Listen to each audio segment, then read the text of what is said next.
23তম রাষ্ট্রপতি হিসেবে শপথ নিতে সন্ধ্যা 7:30টার সময় বঙ্গভবনে থাকবেন সদ্য সাবেক বিএনপি মহাসচিব মির্জা ফখরুল ইসলাম আলমগীর। আমরা আজকে সারাদিনই তার যে সরকারি বাসভবন রয়েছে হেয়ার রোডে সেখানে অবস্থান করছি। যতদূর শেষ খবর পর্যন্ত জানতে পেরেছি বিকেল 4:30 নাগাদ রাষ্ট্রপতির শপথ নিতে বঙ্গভবনের উদ্দেশ্যে হেয়ার রোড থেকে রওনা দেবেন মির্জা ফখরুল ইসলাম আলমগীর।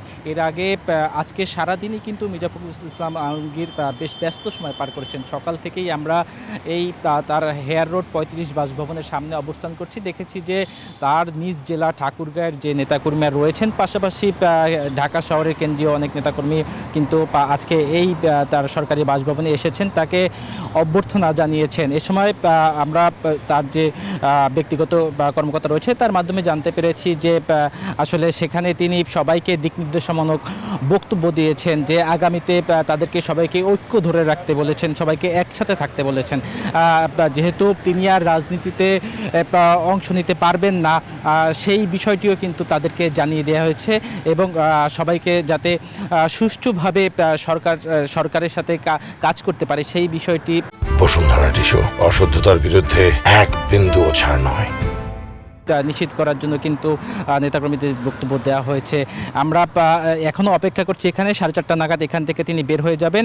এর আগে কিন্তু তিনি জুমার নামাজ আদায় করেন এবং সাবেক শহীদ প্রেসিডেন্ট জিয়াউর রহমান এবং বেগম খালেদা জিয়ার কবরও জিয়ারত করেছেন। তো এই ছিল এখন পর্যন্ত আমার কাছে সর্বশেষ সংবাদ। আমাদের বঙ্গভবনের সামনে আরেক সহকর্মী রয়েছে রাশেদ, আমরা চলে যাব তার কাছে।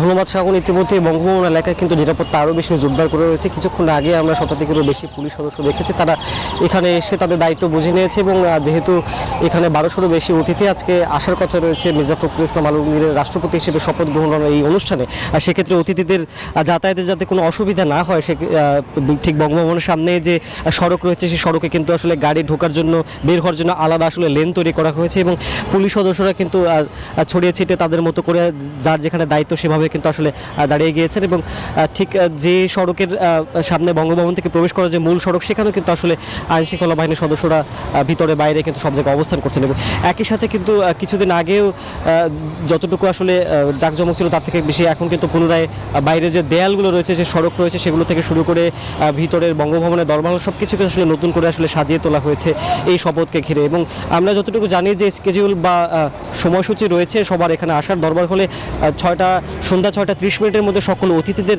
আসতে বলা হয়েছে এই সময়ের মধ্যে এবং এরপরই 6:45-এ প্রধানমন্ত্রী এবং 6:50-এ মির্জা ফখরুল ইসলাম আলমগীর অর্থাৎ নতুন যে রাষ্ট্রপতি তিনি দরবার হলে প্রবেশ করবে। ঠিক 7:30টায় তাদের যে শপথ অনুষ্ঠান রয়েছে তার সেটি আসলে অনুষ্ঠিত হওয়ার কথা রয়েছে এবং তার আগে আসলে এই আয়োজন শুরু হবে জাতীয় সঙ্গীত এবং কুরআন তেলাওয়াতের মাধ্যমে। এবং আজকে যেহেতু আরও একটি খবর আমরা পেয়েছি যে প্রধানমন্ত্রী তারেক রহমান নেতৃত্বে যে সরকার রয়েছে তার যে মন্ত্রিসভা পরিষদ, সেই পরিষদে নতুন 6টি মুখ যোগ হওয়ার কথা রয়েছে। 4 জনের নাম ইতিমধ্যে আমরা জানতে পেরেছি এবং সেই 6 জনের যে শপথ সেটিও আসলে নতুন যে রাষ্ট্রপতি শপথ নেবেন মির্জা ফখরুল ইসলাম আলমগীর তিনি এই 6 জন মন্ত্রী এবং 4 জন মন্ত্রী এবং 2 জন প্রতিমন্ত্রীকে তাদের শপথ করানোর কথা রয়েছে।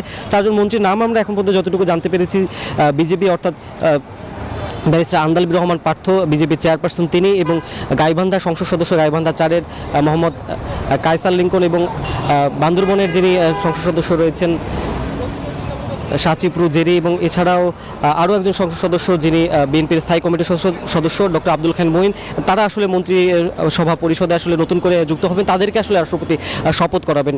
এছাড়াও এই যে শপথ অনুষ্ঠান সেটিতে দরবার হলে কিন্তু আসলে বিদেশি কূটনীতিক যারা রয়েছে বিভিন্ন দূতাবাসের যারা সদস্য রয়েছেন, বিভিন্ন দূতাবাসের সদস্য থেকে শুরু করে মন্ত্রী পরিষদের সদস্য আরও যারা রয়েছেন তারা এবং সংসদ সদস্য যারা রয়েছেন, বিভিন্ন জ্যেষ্ঠ সাংবাদিক সহ আরও অনেক অতিথিরা আসলে থাকবেন এবং আইনশৃঙ্খলা বাহিনীর সদস্যরা আসলে র্যাব সহ অন্যান্য যারা রয়েছেন তারা আসলে এই পুরো জায়গাটিকে আসলে ঘিরে তাদের মতো করে আসলে অবস্থান রয়েছে এবং ডিএমপি তাদের যে নির্দেশনা দিয়েছে যে গাড়ি চলাচল এখানে 3টা থেকে 9টা পর্যন্ত সীমিত থাকবে, সবাই আসলে চাইলেই জায়গাটিতে প্রবেশ করতে পারবে না। এই ছিল আমার থেকে স্টুডিওতে।